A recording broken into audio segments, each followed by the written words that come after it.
Okay, so the Alzheimer's stuff was legitimately a data fraud issue. Which is really crazy. Which is really crazy. It lasted for so long before people discovered it. So then you say, why could that happen? Because Can you explain to people what happened? Yeah, so basically, the theory of Alzheimer's that's still very prominent is that it's the accumulation of these things called plaques and tangles, which you can see under the microscope, and they've always been considered a signature that you can see with your eyes of neurodegeneration that's associated with Alzheimer's dementia.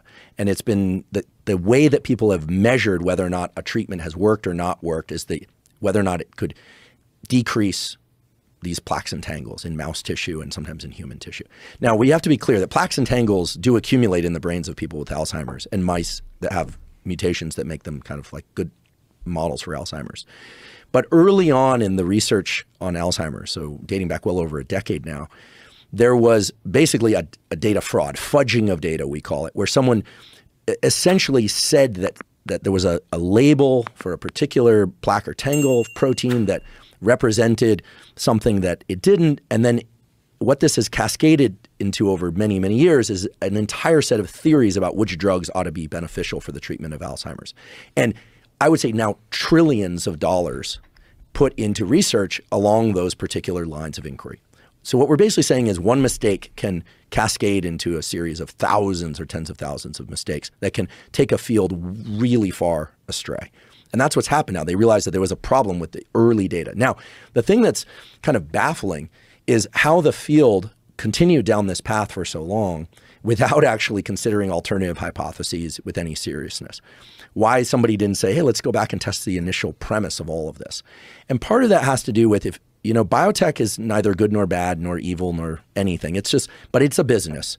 And there's a pretty quick runway from a big landmark discovery to a couple of verifications to people founding companies to big dollars coming in through investments. Yes. And then, I mean, how many times have we been told blockbuster finding in mice and then people with Alzheimer's say, well, when is there going to be treatment? 10 years. How long? About 10 years. This 10 years thing has been kicked down the road about for 50 years. I mean, I've been in the research game 30 years, close to it, and so many things have just been kicked down the road. Now, there are kind of maverick folks within science who test very alternative hypotheses.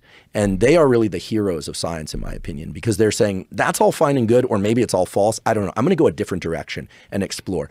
But in the sociology of science and science funding, it is very, very hard to impossible to get funding from the federal government to do truly high-risk pioneering science. You might say, like, how could that be? In general, when you get funded by the government, my lab's been funded by the government for many years, you get funded for work that is already completed.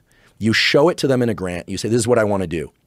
You get the money, and wow, the paper comes out like the same year. How did that happen? And then you use the money to fund the next thing.